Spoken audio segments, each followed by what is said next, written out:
Video में हम देखने जा रहे हैं जो आपका अपकमिंग पेपर है सीटेट दिसंबर के अंदर उसके लिए इम्पॉर्टेंट एमसीक्यू के ऐसे क्वेश्चन जो काफ़ी ज़्यादा आपको हेल्प करेंगे कि क्वेश्चंस को किस तरीके से सॉल्व किया जाता है। तो अगर मैं टॉपिक की बात करूं तो ये जो 10 क्वेश्चन मैं आपको कराने जा रही हूं ये आपके चाइल्ड डेवलपमेंट और पैडागोजी से रिलेटेड होंगे। तो आप ज़रूर कोशिश करें इन क्वेश्चंस को सॉल्व करने के लिए। काफ़ी ज़्यादा इम्पॉर्टेंट क्वेश्चन है ये। इनमें से कुछ क्वेश्चन जो हैं वो प्रीवियस ईयर से लिए गए हैं और कुछ ऐसे हैं जो प्रैक्टिस वाइज काफ़ी ज़्यादा इम्पॉर्टेंट हैं। और सीरियसली इसी टाइप के क्वेश्चन जो हैं आपके सीटेट एग्ज़ाम में तैयार किए जाते हैं। तो अगर आप इन क्वेश्चंस को सॉल्व करेंगे और इनको सॉल्व करने का तरीका सीखेंगे तो बिल्कुल आपको जो है सीटेट के पेपर में मदद मिलेगी क्वेश्चंस को सॉल्व करने में। तो स्टार्ट करते हैं वीडियो को और 10 क्वेश्चन मैं आपको यहाँ पर कराऊंगी और इसके बाद आप कमेंट करके मुझे बताएं कि आपके 10 में से कितने क्वेश्चन ठीक गए और इस हिसाब से आप अंदाज़ा लगा सकते हैं कि आपकी जो प्रैक्टिस है, जो तैयारी है सीटेट के पेपर को लेकर वो कैसी है। तो क्वेश्चन 1 है यहाँ पर, Rashi tried a new method to assess childrens understanding of concept. She asked them to frame as many questions as possible for the given answer. तो ये जो राशि क्लास टीचर है उन्होंने इस तरीके का असेसमेंट जो है वो तैयार किया है बच्चों के लिए, जिसमें कि क्या है कि बच्चों से वो क्वेश्चन पूछती हैं और उसके बाद जो पॉसिबल आंसर है वो बच्चों से गेन करती हैं। तो ये किस टाइप की आपको लगता है कि टीचिंग लर्निंग अप्रोच है। तो यहाँ पर 4 ऑप्शन है आपके पास और ऑप्शन नंबर 1 है चाइल्ड सेंटर्ड। क्या ये चाइल्ड सेंटर्ड अप्रोच है या टेक्स्ट बुक सेंटर्ड है या डिडैक्टिक है या फिर मेमोराइजेशन फोकस है। तो इन 4 ऑप्शन में से आपको क्या लगता है कौन सा ऑप्शन ठीक है, जल्दी से देख लीजिए और मैं इसका करेक्ट आंसर बता देती हूँ आपको। देखिए क्योंकि इसके अंदर ना सारा काम जो है बच्चों से ही कराया जा रहा है। जो टीचर है वो सिर्फ क्वेश्चन फ्रेम कर रही है और आंसर सारे बच्चों से ही लिए जा रहे हैं। तो ये जो आपका अप्रोच हुआ ये हुआ आपका चाइल्ड सेंटर्ड अप्रोच। तो option number 1 is the correct answer. अब देखते हैं क्वेश्चन नंबर 2 को।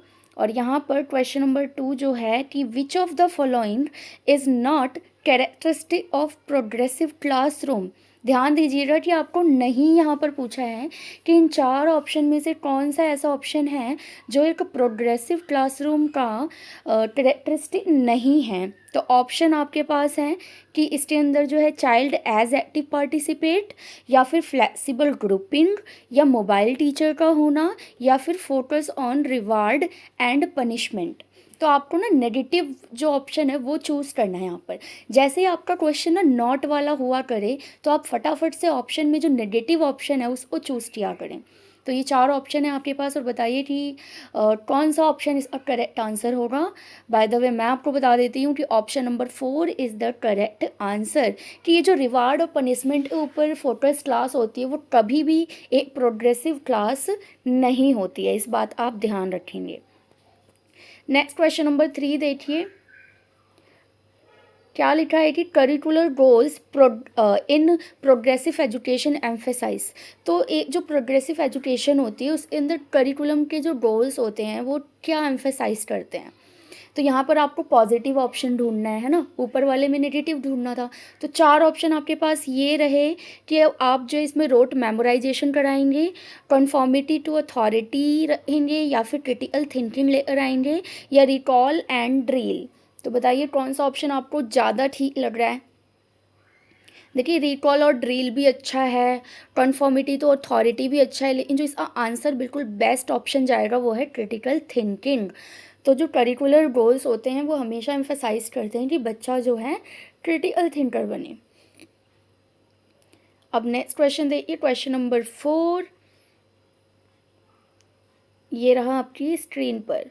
तो ये जो ऑप्शन क्वेश्चन नंबर 4 है, क्वेश्चन कहता है कि अ चाइल्ड सेंटर्ड पैडागोजी की जो ये बाल केंद्रित शिक्षण होती है उसके बाद आपको 4 ऑप्शन दिए गए हैं जिसमें से आपको जो ठीक हैं वो आपको चूज़ करने हैं।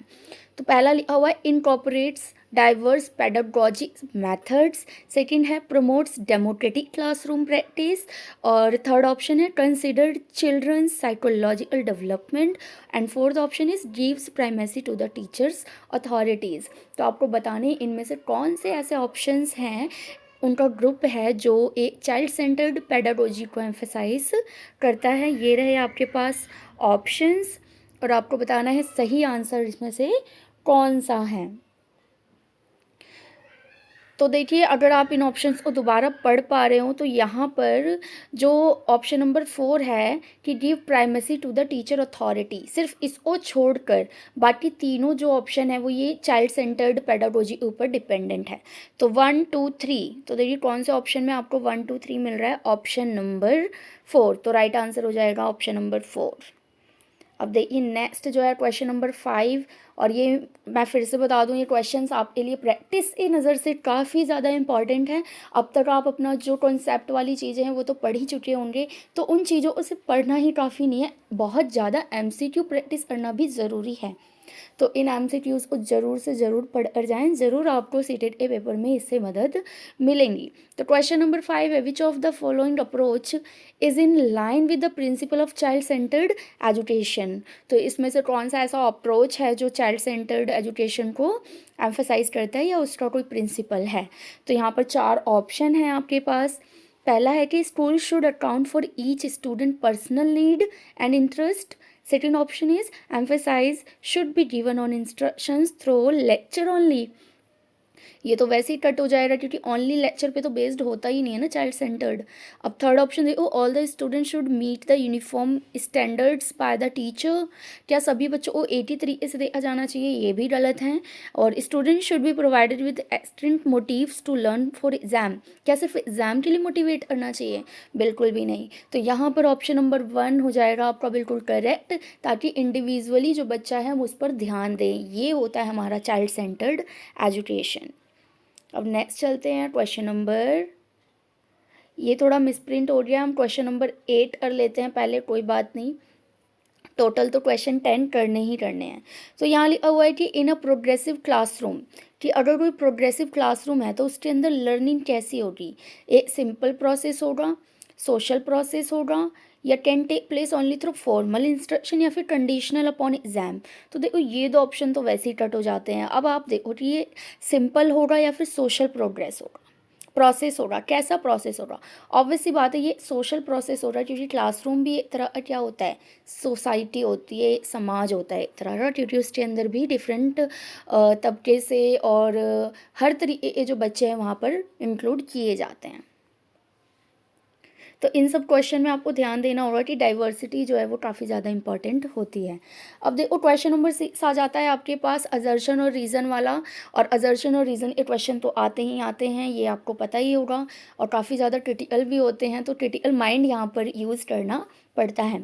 तो असर्शन पढ़ लेते हैं कि teacher must encourage children to share the naive and intuitive theories that they construct. तो ये बात तो बिल्कुल सही है कि टीचर जो है वो इनकरेज करे टीचर स्टूडेंट्स को कि वो अपनी जो थ्योरीज हैं या चीज़ों को समझते हैं वो शेयर करें। अब रीज़न क्या है, all children start off the preconceptions of reality and these conceptions influence their understanding in school. तो क्या लगता है आपको कि ये जो रीज़न दिया गया है ऊपर वाली बात के लिए वो ठीक है या नहीं है। तो बताइए, यहाँ पर ऑप्शन आपको पता ही है असर्शन और रीजन में क्या होते हैं। तो बिल्कुल देखिए, जो बात ऊपर कही रही है वो भी ठीक है और एक्सप्लेनेशन जो है ना वो भी ठीक है। तो both A and R true and R is the correct explanation of A. तो ये बिल्कुल असर्शन और रीज़न वाले क्वेश्चन अगर आप एक बार समझ जाओ तो बिल्कुल ठीक चले जाते हैं, और समझ ना आए तो बिल्कुल ही गलत हो जाते हैं। अब देखिए क्वेश्चन नंबर 7 यहाँ पर आ गया, और 8 हम पहले ही कर चुके हैं, तो अब 9th क्वेश्चन आएगा। क्वेश्चन है which of the following statement about progressive education is correct. तो प्रोग्रेसिव एजुकेशन के लिए कौन सा स्टेटमेंट जो है वो करेक्ट है, बताइए। ऑप्शन 4 आपको यहाँ पर दिए गए हैं, ध्यान से पढ़ेंगे। पहला, इट इन्वॉल्व्स लेक्चर मेथड। अरे यार, इसको तो ऐसे ही कट कर दो, कभी भी लेक्चर मेथड किसी ऑप्शन में होना तो वो तो है ही नहीं आंसर, आप इस बात का ध्यान रखेंगे। फिर it involves individualised learning, yes, test at the end of the year and ranking of student based on mark. देखो, जब भी बेस्ड ऑन मार्क्स, एग्ज़ाम्स, इन चीज़ों को देना तो वो प्रोग्रेसिव एजुकेशन नहीं है। क्योंकि प्रोग्रेसिव एजुकेशन का एम जो होता है ना, वो कभी भी नंबर बटोरना नहीं होता। तो 2 ऑप्शन तो वैसे आपने एलिमिनेट कर दिया, बचे 2, इन्हें पढ़ लेते हैं। इट इन्वॉल्व एक्सपेरिमेंटल लर्निंग, हाँ ठीक है ये, and assessment through a variety of method. तो ये तो ठीक लग रहा है, अच्छा लग रहा है, इसको अभी तक टिक कर लो। लास्ट ऑप्शन भी पढ़ लेते हैं, क्योंकि हमें ना बेस्ट ऑप्शन ढूंढना होता है। लास्ट ऑप्शन है कि it involve programmed instruction and use of reward. तो देखो, रिवार्ड और इनकरेज भी जो है ना लर्निंग में, वो इतना ज़्यादा इंपॉर्टेंट नहीं है। सबसे ज़्यादा इंपॉर्टेंट यहाँ पर है कि एक्सपेरिमेंटल लर्निंग होनी चाहिए और वैरायटी ऑफ मेथड होना चाहिए। तो ऑप्शन नंबर 3 आपका करेक्ट हो जाएगा। तो इस तरीके से आप एलिमिनेट भी कर सकते हो क्वेश्चंस को। अब है question number 9, a teacher in a progressive classroom should believe that, कि प्रोग्रेसिव क्लासरूम का जो टीचर है, यानी जो आप हो, फ्यूचर टीचर बनने वाले हो, तो इसके लिए आप कैसे होनी चाहिए, यहाँ आप क्या बिलीव करोगे, आपकी सोच कैसी होनी चाहिए। यहाँ पर 4 ऑप्शन दिए गए हैं और बेस्ट ऑप्शन आपको पिक करना है। तो ऑप्शन नंबर 1 क्या कहता है कि class should always be in strict control. तो ये कभी नहीं होता, क्लास को स्ट्रिक्टली कंट्रोल करना is not the progressive education. Learning take place only in the classroom, क्या क्लासरूम के अंदर ही पढ़ाओगे? नो, क्योंकि पढ़ाई तो कहीं भी कराई जा सकती है। अगर हमें ज़रूरत पड़ता है कि बच्चों को खेल कर कुछ सिखाया जाए, तो हम प्ले ग्राउंड में भी ले जा सकते हैं। तो ये 2 ऑप्शन एलिमिनेट हो गए। अब देखो, learning bring a rich variety of experience with them in the classroom, हाँ जी ये अच्छा लग रहा है। और 4th ऑप्शन भी देख लेते हैं एक बार, learning learn most meaningfully only through drill and only. देखो, ड्रिल और प्रैक्टिस अच्छी बात है, लेकिन ओनली वर्ड लगाने से ना ये ऑप्शन गलत हो गया। सिर्फ ड्रिल और प्रैक्टिस से ही काम नहीं चलता है। तो इसीलिए अब हमारा ऑप्शन नंबर 3 जो है वो करेक्ट आंसर हो जाएगा। तो देखिए किस तरीके से आपको 4 ऑप्शन के अंदर भी अपना एक करेक्ट ऑप्शन चूज़ करना है। Now the last question is, which of the following कैरेक्टराइजेज a progressive classroom. Again, कि जो प्रोग्रेसिव क्लासरूम होती है उसके अंदर क्या होता है, कौन सी कैरेक्टर होती है। तो यहाँ 4 कैरेक्टर्स दिए गए हैं आपको। और ऑप्शन नंबर 1 कहता है कि focus on drill and practice, सिर्फ ड्रिल प्रैक्टिस पर फोकस करोगे। चलो ठीक ही लग रहा है, सेकंड ऑप्शन पढ़ लेते हैं, ability based fix segregation. No, ये भी नहीं हो सकता, ये तो बिल्कुल ही नहीं हो सकता। अब नेक्स्ट क्या है, कोलैबोरेटिव लर्निंग, ये अच्छा लग रहा है। Use of reward and punishment, तो मैंने तो मना ही किया, रिवार्ड पनिशमेंट पे तो ध्यान देना ही नहीं है। ऑप्शन नंबर 1 भी कट हो गया और सेकंड तो मैंने कट कर ही दिया था। तो ऑप्शन नंबर 3 की कोलैबोरेटिव जो लर्निंग है उस पर बेस्ड होना चाहिए, वो कैरेक्टर जो है प्रोग्रेसिव क्लासरूम के अंदर होनी चाहिए। तो ये थे आपके 10 क्वेश्चन जो सीटेट के लिए पेडागोजी के हिसाब से काफ़ी ज़्यादा इंपॉर्टेंट थे। और देखिए, ये ऐसे ही क्वेश्चन सीटेट के लिए प्रिपेयर किए जाते हैं और आपका बिल्कुल ऑनलाइन मोड है, पेपर कंप्यूटर पे आएगा, तो इसी तरीके से स्क्रीन पर पेपर आएगा। तो ज़रूर से ज़रूर आप प्रैक्टिस करें। और ये 10 क्वेश्चन आपके लिए काफ़ी ज़्यादा ज़रूरी थे। मुझे कमेंट करके ज़रूर बताना कि आपके 10 में से कितने क्वेश्चन ठीक गए।